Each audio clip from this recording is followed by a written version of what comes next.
Ah, yes. The power of Xbox. That's right, coming off these last videos, it's 2025, and what am I playing? I'm playing original Xbox games.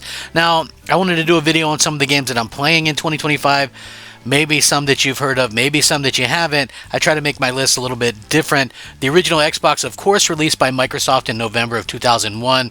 It was the company's first foray into the gaming console market. It was a bulky system, but it was quite powerful. And, it had a hard drive. It introduced like a hard drive to consoles, and introduced an Ethernet modem built into consoles. So it introduced quite a little bit of different things as well.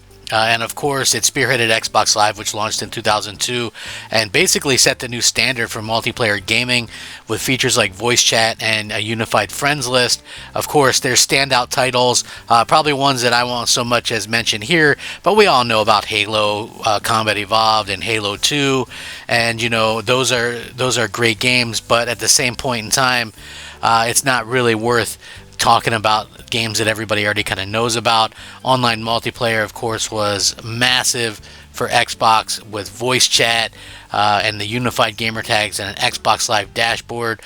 It kind of introduced downloadable content, downloadable patches, game updates, and additional content like maps and skins, which is sort of a precursor to modern digital storefronts. And I know some people are going to hate on that, but at the time, I think there was some good intentions, fixing games, and, the content at that point was free, so it was very interesting. They did introduce the paid subscription for online, and some people don't like that, but they also brought broadband only. I mean, at that point, I was playing a lot of multiplayer through 56K modem on the Sega Dreamcast. So even when I got broadband, you would play against 56K people and they would lag all over the place. And so it was a real revelation when Xbox Live came out. And so, if you're collecting in 2025, good on you. I still collect in 2025. I still play Xbox games in 2025. Some of them are even backwards compatible and look and play better than they ever have on the Xbox Series X.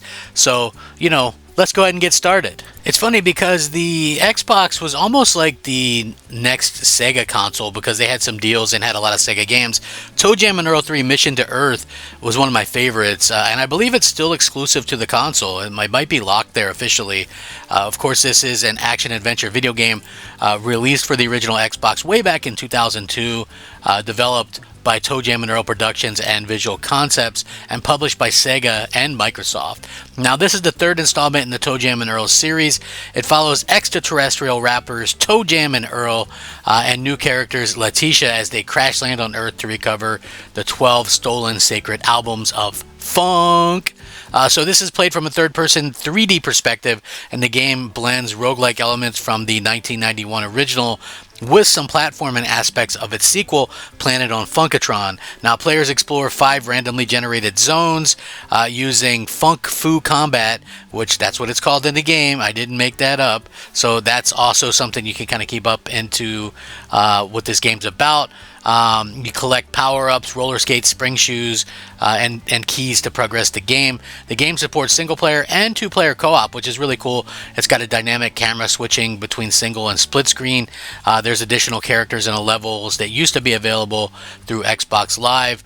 It's got some humor, a funky soundtrack, and some nostalgic charm.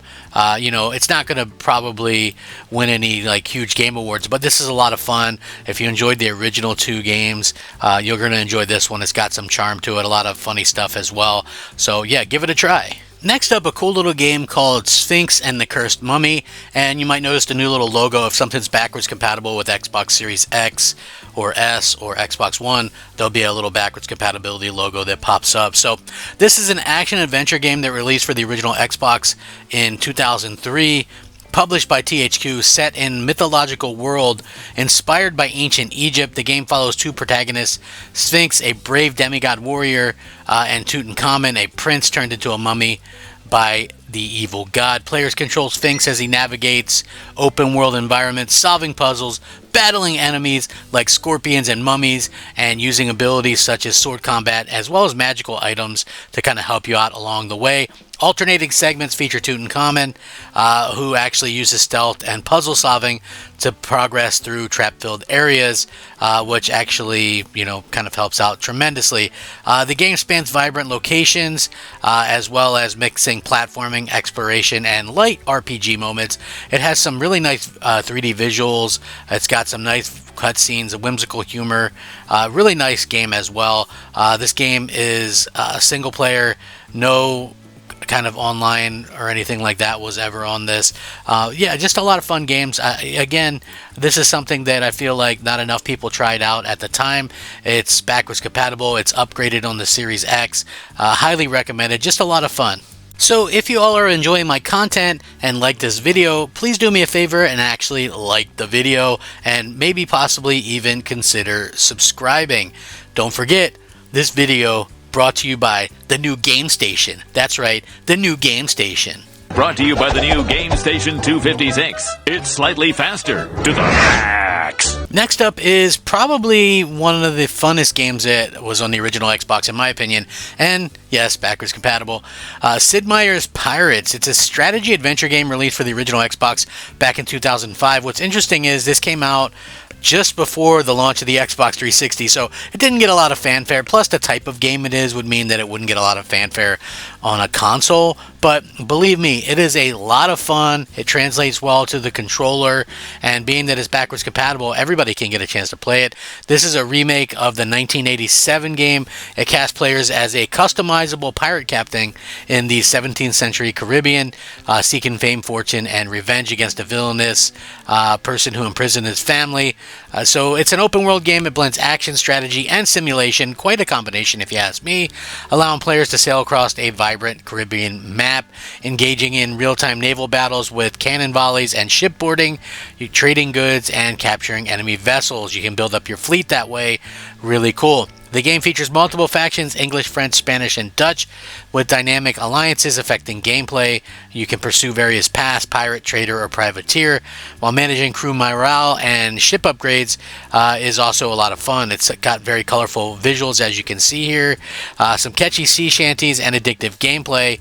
It's a lot of fun games. It's a single-player only game, so if you're into that, hey, you're going to love this game. Just try it. It's not very expensive. It's a lot of fun. So much fun. Trust me on this. Next up, of course, one of my favorites on Xbox, Simpsons Road Rage. Now, if you're not familiar with this game, where you been? It's an action racing game released for the original Xbox back in 2001, developed by Radical Entertainment, actually released by EA back when they had the license, which they don't have anymore. Set in Springfield, the game draws inspiration from Crazy Taxi. In fact, they got sued for, straight up ripping off Crazy Taxi. But one could argue, if you're a Simpsons fan, it's better than Crazy Taxi, and I would argue that. Casting players as iconic Simpsons characters like Homer, Marge, Bart, and Lisa. You drive taxis to pick up and deliver passengers across familiar locations in Springfield, the nuclear power plant, Moe's Tavern, as well as other places. It revolves around Mr. Burns monopolizing the town's transit system with nuclear-powered buses. So, yeah, keep that in mind as you kind of go along. The game features single-player and two-player split-screen modes. It's got, very colorful graphic.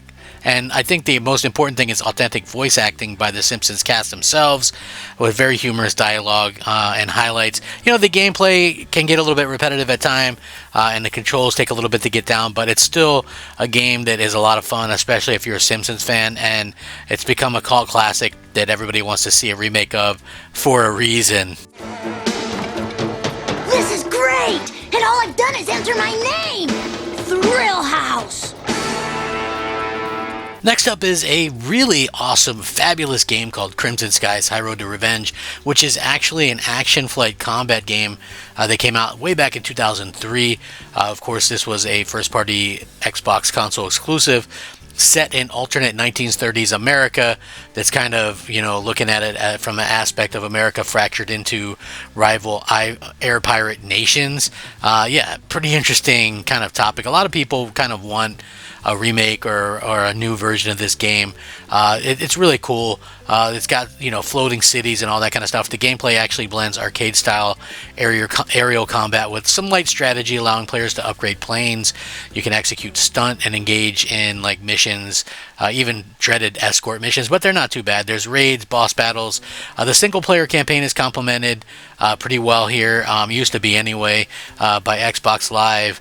It's no longer the way. It's got an interesting soundtrack and kind of very interesting narrative as well. Scored pretty well in terms of the initial reviews. It has a few repetitive missions, but it's got a lot of fun combat. It's really kind of generated a cult standing in with Xbox fans. So yeah, highly recommended. Of course, there you see the backwards compatible logo, so you don't have to worry about that. Awesome times, a lot of fun. Next up is a great game that's on my list. I'm sure it's on a lot of people's list, but I'm going to put it on this list anyway, just because it's awesome. And that is Jet Set Radio Future. Again, I mentioned like the original Xbox was much like a second Sega console or Dreamcast 2. Jet Set Radio Future, action platformer released on the original Xbox way back in 2002. Published by Sega, was kind of a sequel to Dreamcast's Jet Grind Radio. It launched as Xbox exclusive in North America alongside the console's debut, kind of set in a vibrant futuristic Tokyo type of player. You control Gigi, a gang of rollerblading graffiti artists led by Beat as they skate through sprawling urban districts, tagging graffiti. The gameplay refines its predecessor with smoother inline skating mechanics, allowing players to grind rails, perform tricks, and chain combos while spraying graffiti to complete missions. Unlike the original time stages, Future emphasizes open world exploration across areas itself and focus on style and flow. The game features a single player campaign. Local multiplayer racing and battle modes. It's got awesome cel-shaded visuals, a dynamic soundtrack. It's got a lot of cool stuff going for it. Unfortunately, this isn't backwards compatible with Xbox Series X or Xbox One, but if you have an Xbox 360, you can play the game backwards compatible through that, and I think it enhances it a little bit. But overall, just a really fun game. So this is the part where it's kind of like a Star Wars mashup, because there's so many great Star Wars games and just good Star Wars games on the original Xbox. So let's go through some. And the good news is, look, the backwards compatible logo on all 6 of these. So Jedi Starfighter, awesome game. You have the aerial combat and stuff like that, which is a lot of fun. And this game looks and plays great backwards compatibly as well. You have Star Wars Episode 3 Revenge of the Sith, a very underrated game, and I feel like a lot of people like to play through both endings on that. There's an ending where you can win as Anakin over Obi-Wan in the final fight. Star Wars Battlefront 2, what more needs to be said about that? Yeah, there's updated versions, but the original campaign, Galactic Conquest, all that stuff on the original Xbox is absolutely phenomenal. Of course, you have KOTOR, which is probably one of the best RPGs. I play through that game at least once a year still, regardless of the platform. But yeah, if you play through it via backwards compatibility, you get like the 4K upgrades, which I think is cool. There's also KOTOR 2, which isn't as good as the first one, but still a very good game and also backwards compatible and enhanced. You have Jedi Knight, Jedi Academy, fun game, really cool story, setting up Luke's, he has like a Jedi school, and you're an aspiring Jedi training to become a Jedi Knight. So yeah, that game is phenomenal. Republic Commando is another one, backwards compatible and upgraded, looks great. And the cool thing about that is, if you like Halo games, you'll probably love this game, because it's like a Star Wars Halo game, honestly, and it's just a lot of fun. But yeah, there's a lot of Star Wars. It's working. It's working! It's working! Next up, a very cool game, Conker Live and Reloaded, which is an action platformer released on the original Xbox back in 2005. And one of the reasons this game didn't do too well, A, it's like a mature rated game, and it's a squirrel, and B, is that it came out after the Xbox 360 was already announced, so people were already kind of focusing on that. Of course, this was developed by Rare, which was a remake of Nintendo 64's Conker's Bad Fur Day. It follows Conker, a foul-mouthed, alcohol-loving squirrel, in a humorous adventure through a bizarre fairy tale world.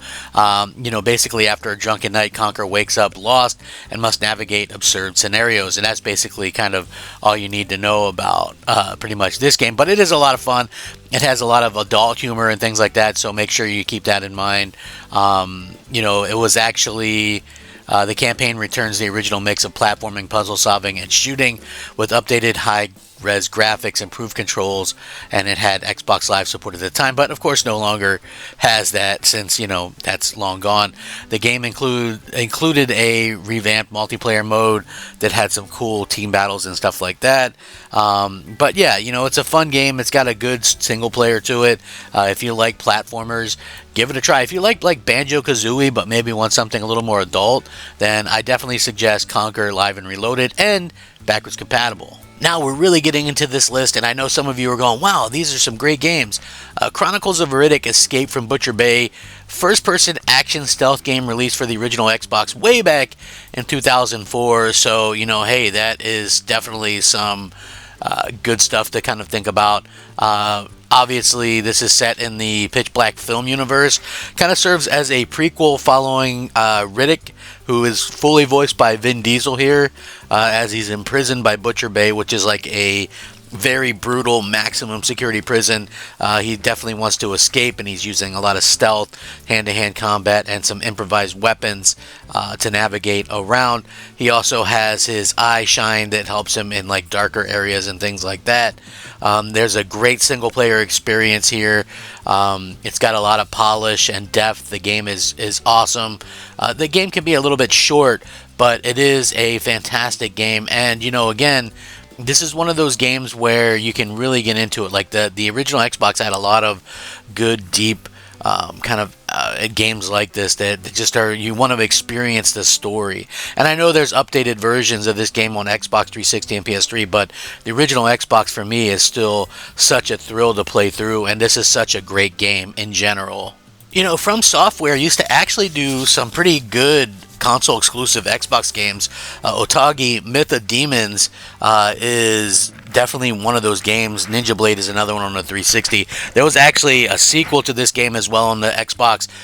These games can get a little bit expensive, but it's a third-person action role-playing game released for the original Xbox way back in 2003, developed by From Software and actually published by Sega. Again, I always look at the original Xbox as almost a Dreamcast 2. Because it had so many great Sega games, and Sega was doing deals at that particular time. So yeah, really cool stuff. It follows an undead warrior from a cursed executioner resurrected by a princess to purge demonic enemies.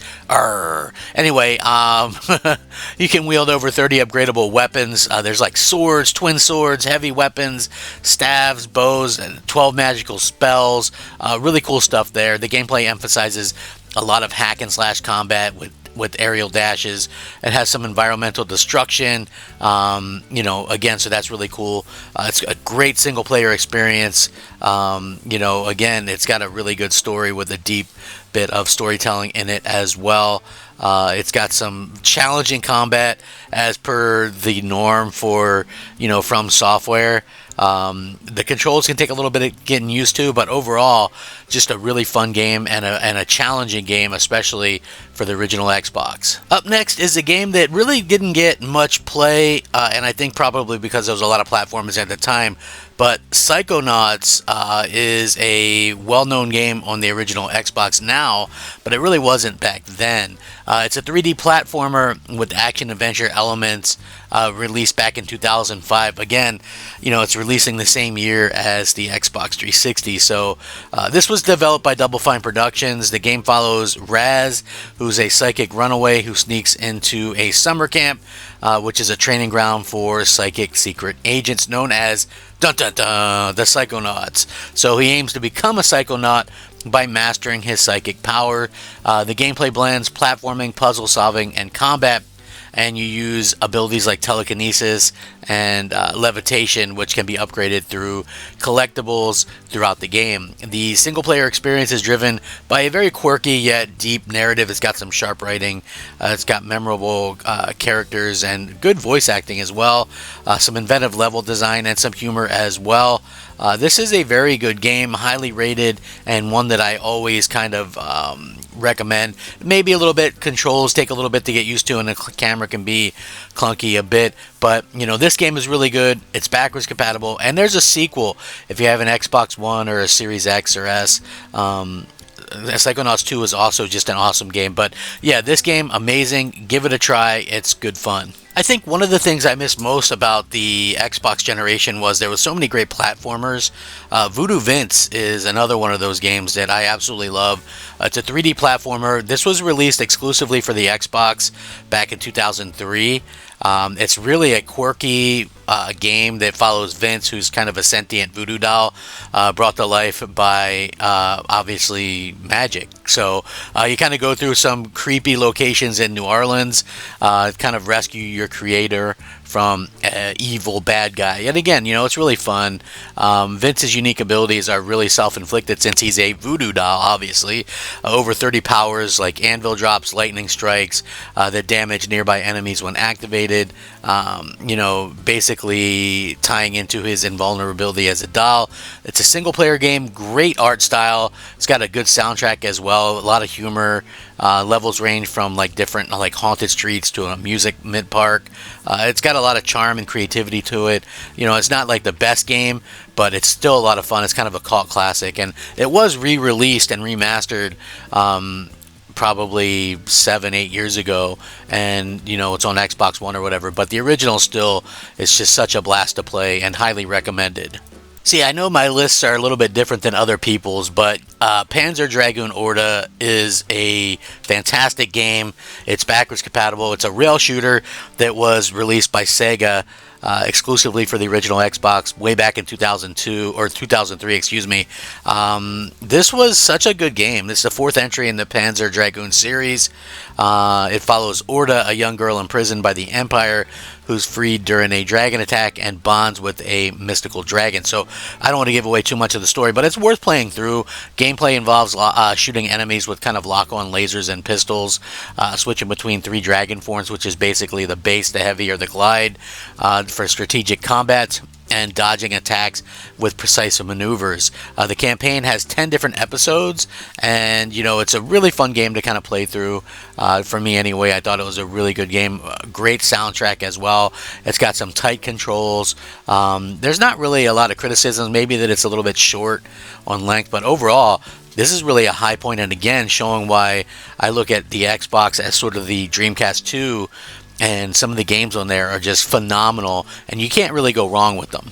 Next up is Indiana Jones and the Emperor's Tomb. You know, if I had to pick my favorite Indiana Jones game, it would be the newest one that just came out on like Xbox and PlayStation. That game's phenomenal. But Indiana Jones and the Emperor's Tomb is an awesome action-adventure game that was released back in 2003 actually, and LucasArts was the publisher on that. It's set in 1935. It's a prequel to the Temple of Doom, and of course the game follows Indy as he kind of jumps on the globe, around the globe, spanning quest to recover the heart of the dragon, which is, you know, a pretty cool thing. Gameplay third person, emphasizing melee combat, which is mostly punching and kicking.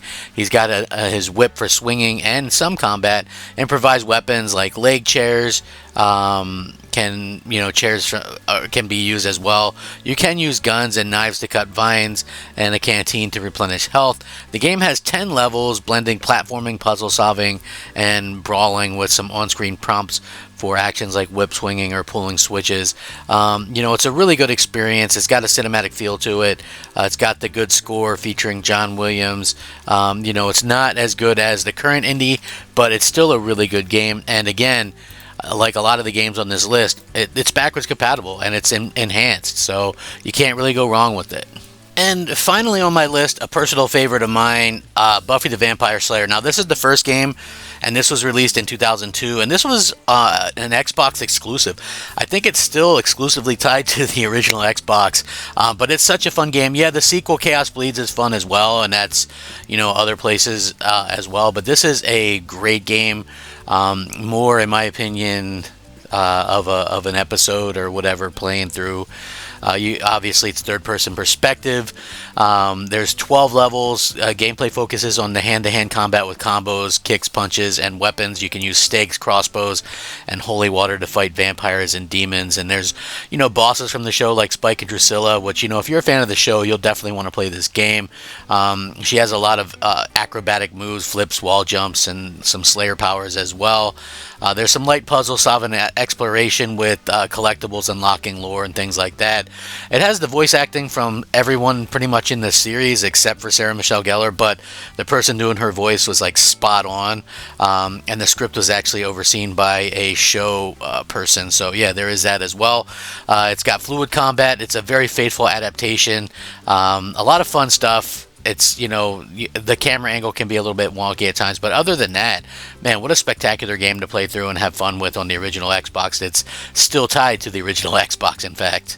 And so there you have it. This is an incredibly long video, but if you stuck around for it, much appreciation. Yeah, you know, I could have went with some more obvious games. Fable or Fable the Lost Chapters is great. There's Forza Motorsport. There's some Project Gotham Racing games like Shenmue 2. Great game on there. Of course, Halo 1 and 2. There's a lot of games that are super well known that I could have put on the list, but I wanted to go with a little bit different list. Those games are also great, but 2025 is a great time to still play some of these classics, and it's a great time to collect for the original Xbox as well. The majority of the games are super cheap, and the original Xbox was a beast, so a lot of these games look good, and you know, there's like 50, 60 games that are backwards compatible on the newest Xbox, so keep that in mind as well, and some of those games are even free enhanced. So thank you guys so much for watching. It means the world to me. Like, share, subscribe if you enjoyed my content. Game on, my friends. Game on.